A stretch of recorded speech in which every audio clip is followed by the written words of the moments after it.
ചേട്ടാ. ഞങ്ങളുടെ ഡിപ്പാർട്ട്മെന്റിൽ ഇപ്പൊ ഇത് മാത്രം സംസാരം. Thank you. ഇതെന്താ സംഭവം?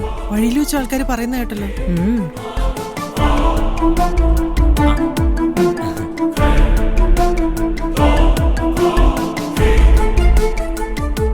ചേച്ചി താങ്ക് യു ജയ. ഞാനും അത് പറയാൻ തുടങ്ങിയായിരുന്നു. പിള്ളേര് പറഞ്ഞാ ഞാൻ അറിഞ്ഞത്. ഏതായാലും കലക്കി കളഞ്ഞു കേട്ടോ. എന്താ കാര്യം? ഫേസ്ബുക്ക് തുറന്ന് നോക്ക്.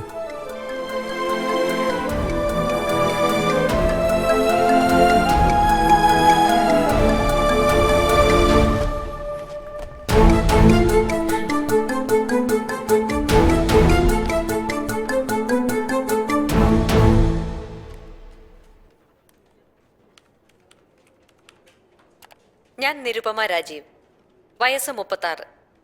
പ്രസിഡന്റിനെ കണ്ട് ബോധം കെട്ട് വീണത് ഞാനാണ്. കഴിഞ്ഞ കുറച്ച് നാളുകളായി ഏതാനും കലാകാരന്മാർ വരച്ച എൻ്റെ കാർട്ടൂണുകളും എന്നെക്കുറിച്ചുള്ള തമാശകളും ഈ അടുത്ത ദിവസമാണ് എനിക്കൊന്ന് കാണാൻ സാധിച്ചത്. ജീവിതത്തിൽ വേറെ ഒരുപാട് കാര്യങ്ങളുള്ളതുകൊണ്ട് എപ്പോഴും ഈ ഫേസ്ബുക്കിന്റെ മുമ്പിലിരിക്കാനുള്ള സമയം എനിക്കില്ലാതിരുന്നതുകൊണ്ടാണ്. കലാകാരന്മാരൊന്നും വിചാരിക്കരുത്. ഇനിയുള്ള നിങ്ങളുടെ സൃഷ്ടികൾ കൂടുതൽ മനോഹരമാക്കാൻ വേണ്ടി പ്രസിഡന്റിനെ കണ്ടപ്പോ ആക്ച്വലി എന്താണ് സംഭവിച്ചതെന്ന് നേരിട്ട് കാണിച്ചു തരാമെന്ന് വിചാരിച്ച ഇപ്പൊ നിങ്ങളുടെ മുമ്പിൽ ഞാൻ വന്നിരിക്കുന്നത്. ശ്രദ്ധിച്ച് കാണണം. ഹാളിൽ ഞാൻ ദാ ഇങ്ങനെ നിൽക്കുകയാണ്. പ്രസിഡന്റ് റൂമിൽ നിന്ന് പുറപ്പെട്ടു എന്ന് മെസ്സേജ് കിട്ടിക്കഴിഞ്ഞു. അദ്ദേഹം ഏത് നിമിഷവും എത്താം. സെക്യൂരിറ്റി ഗാർഡ്സ് എന്റെ ചുറ്റും നിന്നിങ്ങനെ നിർദ്ദേശങ്ങൾ തന്നോണ്ടിരിക്കുകയാണ്. പ്രസിഡന്റ് എത്താറായി. ആരും സംസാരിക്കുന്നില്ല. Total silence.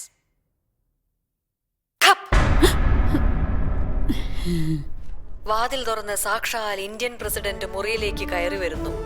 നേരെ എന്റെ മുമ്പിലേക്ക് വന്ന് നിന്ന് എന്നോട് പറയുന്നു, നമസ്തേ.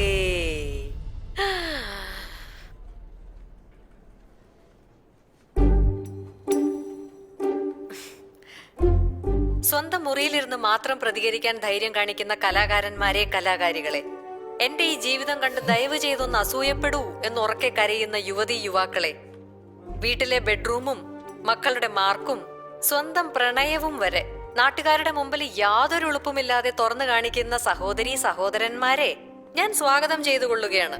പുതിയ തമാശകളും പുത്തൻ ചീത്തവിളികളും. അങ്ങനെയെങ്കിലും 4 പേര് അറിയട്ടെ നിങ്ങളൊക്കെ ജീവിച്ചിരിക്കുന്നുണ്ടെന്ന്. അല്ലാതെ ഇന്ത്യൻ പ്രസിഡന്റ് അതിഥിയായിട്ട് ക്ഷണിച്ചിട്ട് നിങ്ങളെ ആരും അറിയാൻ പോകുന്നില്ലല്ലോ. അതുകൊണ്ട് പറഞ്ഞതാ. കാത്തിരിക്കുന്നു നിങ്ങളുടെ സൃഷ്ടികൾക്ക് വേണ്ടി.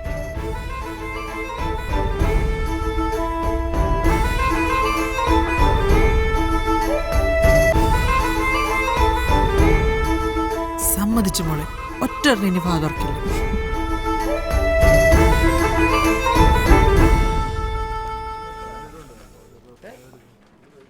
ഇനി ഒരാൾക്ക് കൂടി എനിക്ക് മറുപടി കൊടുക്കാനുണ്ട്. ആർക്ക്? ഹലോ, ഞാനിപ്പോ ബസ്സിലാ. ഒരു മേന കേട്ടോ, 7 രൂപ. നമ്മുടെ വല്യമ്മയെ കണ്ടില്ലല്ലോ. അവരെന്തോ വയ്യാണ്ട് കിടക്കാന്ന് അറിഞ്ഞത്. എന്തു പറ്റി? വയറ്റിലെന്തോ മുഴയോ മറ്റോന്നാ പറഞ്ഞത്. കുറച്ച് കുഴപ്പാന്ന് തോന്നണേ. ചേട്ടാ ഒരു പള്ളി നോക്ക്. It's viral. നാട്ടിലുള്ള എത്ര ഫ്രണ്ട്സാ കണ്ടിട്ട് എനിക്ക് മെസ്സേജ് അയച്ചെന്നറിയോ? തനിക്ക് എവിടെ നിന്ന് കിട്ടിയിട്ടോ ഇത്ര ഗട്സ്? കമന്റ്സ് ഒക്കെ ഒന്ന് വായിച്ചു നോക്കണം. തനിക്കിപ്പോ ഭയങ്കര സപ്പോർട്ടാ. അച്ഛന്റെ റിയാക്ഷൻ ആയിരുന്നു ഒന്ന് കാണേണ്ടത്. അമ്മ തന്നെയാണോ എന്നറിയാൻ 2-3 പ്രാവശ്യം വീഡിയോ കണ്ടു നോക്കി. എന്നിട്ട് അച്ഛൻ എവിടെ? ഓഫീസിൽ നിന്ന് വന്നിട്ടില്ല. ടഫ് ജോബാ അമ്മ. ചില ദിവസമൊക്കെ ഒത്തിരി ലേറ്റ് ആവും. എന്നാൽ എന്തിനമ്മ നമ്മുടെ വെജിറ്റബിൾ ഗാർഡൻ മാറ്റുന്നത്? അത് അവിടെയുള്ള എന്ത് രസമായിരുന്നു. ഓ, ഇനി ഇതാര് നോക്കാനാ? കൊതുകും പിടിച്ച് സ്ഥലവും മെനക്കെടുത്തി. അതും ഈ 4, 3, 7 പച്ചക്കറിക്ക് വേണ്ടി. മറ്റന്നാൾ ആള് വന്ന് ഇതെല്ലാം എടുത്തോണ്ട് പോക്കോളൂ. ഇവിടെ ഫുഡാ അമ്മ എന്റെ മെയിൻ പ്രോബ്ലം. പുറത്തുനിന്ന് കഴിച്ച മതിയായി. ചിലപ്പോ എനിക്ക് കരച്ചില് വരും. കുറച്ച് ചോറും കറിയുമ്പോഴൊന്ന് പാഴ്സൽ അയക്കാൻ പറ്റിയിരുന്നെങ്കിൽ എന്ത് നല്ലതായിരുന്നല്ലേ.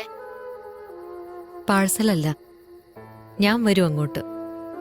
ഉറപ്പായിട്ടും വരും. എന്നാ ഞാൻ നാളെ വരാം അമ്മ. ഒരുപാട് ഹോംവർക്ക് ഫിനിഷ് ചെയ്യണം. ജോബ് ബുക്ക് റിപ്പോർട്ട് സബ്മിറ്റ് ചെയ്യണം. ലവ് യു ഉമ്മ.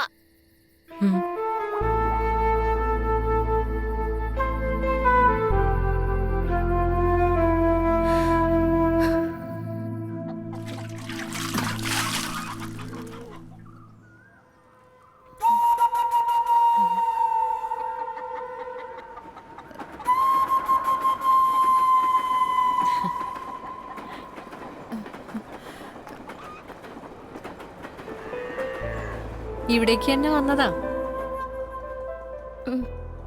ബസ്സിൽ ചോദിച്ചപ്പോ സുഖമില്ലാതെ കിടക്കുക എന്ന് പറഞ്ഞു. അപ്പൊ ഒന്ന് കാണണമെന്ന് തോന്നി. എന്നെ കാണാൻ വേണ്ടി മാത്രം വന്നതാണോ മോള്? അതെ, എന്താ? അല്ല, ഒന്നുമില്ല. എങ്ങോട്ടോ ഇറങ്ങാൻ തുടങ്ങായിരുന്നു തോന്നുന്നു. ആ, നമ്മുടെ അയ്യർ സാറിന്റെ വീട്ടിലേക്ക്. അവർക്ക് ആഴ്ചയിൽ മുറുക്കും കൊണ്ടാട്ടവും വേണം. അവര് എന്ന ടിവിയാ. ദാ വീട്ടിലുണ്ടായതാ. അയ്യോ, ഇതൊക്കെ എനിക്കായിട്ട് ഞാനിവിടെ ഒന്നും ഉണ്ടാക്കാറില്ല. ഒക്കെ പുറത്തുനിന്നാ. ചായ കൊണ്ടുവരാൻ പയ്യനോട് പറയാം. അയ്യോ വേണ്ട. എന്നെ കൊണ്ട് ഒരു പ്രയോജനവും ഇല്ലാത്ത ഒരാള് എന്നെ കാണാൻ വരുന്നത് ആദ്യമായിട്ടാ. പിന്നെ പറയാനാണേലും പെൻഷന്റെ പാതി വാങ്ങിക്കാൻ വരുന്ന മരുമോളെ ഉള്ളു കേട്ടാ. മോള് വാ.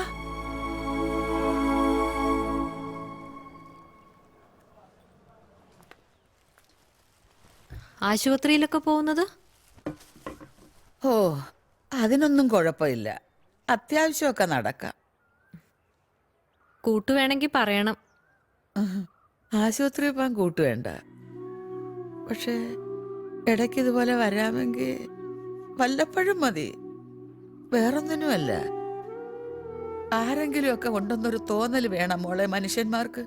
വല്ലപ്പോഴെങ്കിലും ഇപ്പൊ എങ്ങനെയുണ്ടെന്ന് ചോദിക്കാൻ ഒരാള് വേണം.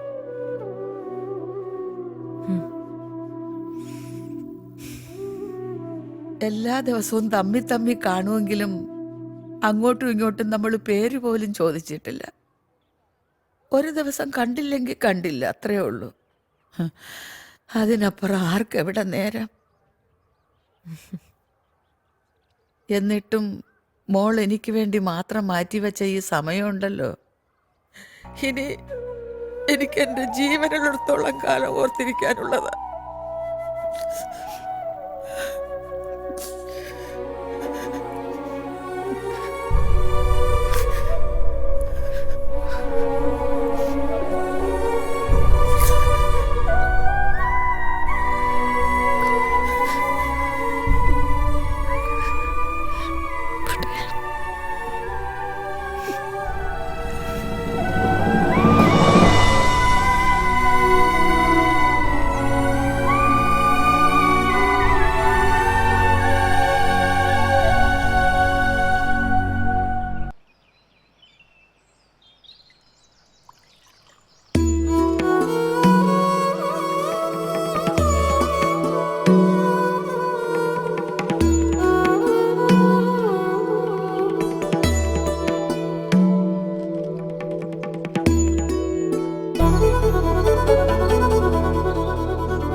ആഹാ, കേറി വാ.